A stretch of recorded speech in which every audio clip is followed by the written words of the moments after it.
حضرت عمر کا زمانہ ہے، آپ جانتے ہاتھ میں کوڑا رکھتے تھے، تو آپ جا رہے تھے، ایک شرابی تھا، ہاتھ میں اس نے بوتل شراب کی پکڑی تھی، گلی کا موڑ کاٹا اس نے تو آگے حضرت عمر نظر آئے۔ حضرت عمر تو موقع پہ سزا دیتے تھے، ہاتھ میں درہ پکڑا ہے تو اس نے دل ہی دل میں کہا مالک عمر کے قہر سے بچا لے، پکی توبہ کرتا ہوں آج کے بعد شراب نہیں پیوں گا، اور جلدی سے وہ شراب کی بوتل بکل میں بغل میں دبا لی۔ حضرت عمر بھی سر پہ پہنچ گئے اور جھڑک کے کہا کہ یہ تیرے پاس کیا ہے؟ تو ڈرتے ہوئے کہا حضرت سرکہ ہے۔ تو عمر سے کہا نکال، تو جب نکالا تو واقعی سرکہ ہو گیا تھا۔ جو رب شراب کو سرکے میں بدلنے پہ قادر ہے، وہ رب گناہوں کو نیکیوں میں بدلنے پہ بھی قادر ہے۔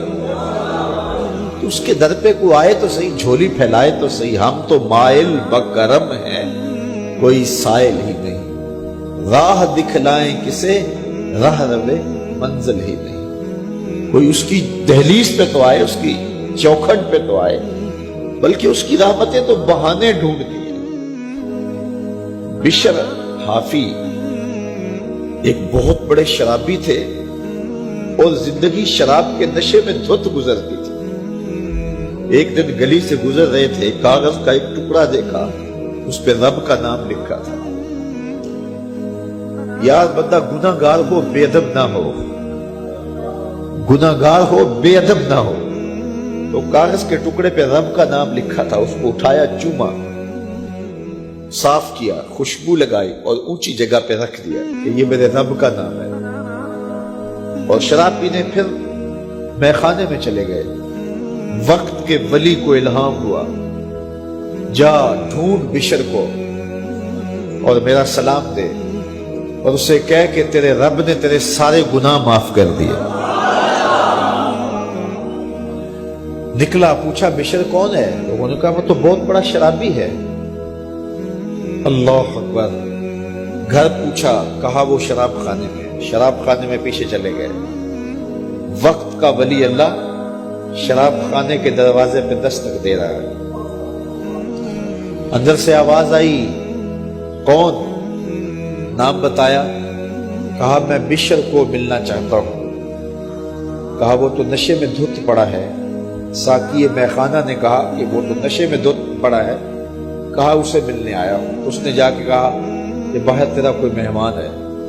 تو بشر نشے میں ہی ڈولتا ہوا ننگے پاؤں دروازے پہ آیا۔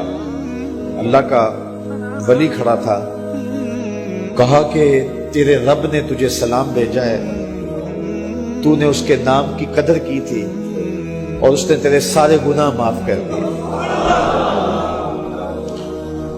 بشر حافی ننگے پاؤں تھے، اس وقت نشے میں تھے۔ نشہ شراب کا تھا، لیکن رب کا سلام آیا تو یہ نشہ اس سے بھی اوپر تھا۔ جھوم اٹھے اور کہا کہ میں اب رب کا سلام آیا ہے تو اب میں ننگے پاؤں تھا، اب ساری زندگی میں جوتا نہیں پہنوں گا۔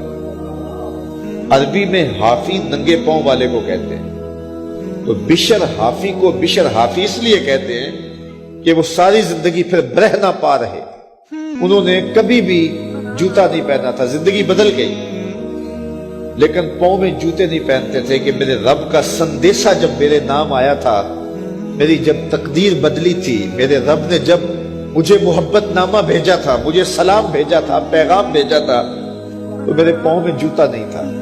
تو بشر حافی جوتا نہیں پہنتے تھے، تو رب نے کرم یہ کیا کہ بشر حافی نے گھر سے مسجد میں جانے کے لیے جو راستہ اختیار کرنا ہوتا تھا، اس راستے پر جانور گوبر نہیں کیا کرتے تھے، جانور نیت نہیں کیا کرتے تھے۔ یہ بشر حافی کی گزرگاہ ہے۔ ایک دن ایک شخص آیا تو جس راستے سے بشر حافی گزرتے تھے تو وہاں کسی جانور کا گوبر پڑا ہوا تھا، تو اس نے بلند آواز سے کہا ایھا الناس، لوگوں سن لو، بشر حافی انتقال کر گئے۔ لوگوں نے کہا تمہیں کس نے بتایا ہے؟ کہا یہ گوبر پڑا ہوا ہے، اس کا مطلب ہے کہ آج بشر حافی اس گلی سے نہیں گزریں گے۔ تو جب پتہ کیا گیا تو حضرت بشر حافی کا واقعہ انتقال ہو گیا. کوئی سچی توبہ کرے تو صحیح, کوئی اس کی دہلیز تو آئے تو صحیح. ہم تو مائل بکرم ہیں, کوئی سائل ہی نہیں, راہ دکھلائیں کسے رہ روے منزل ہی نہیں. کوئی جھولی تو پھیلائے وہ تو قریب ہے, اس کی تو رحمتیں آواز دے رہی ہیں, یا ایھا الانسان ما غرک بربک الکریم. او بھاگے ہوئے انسان, آجا پلٹ کے, تیرا رب بڑا کریم.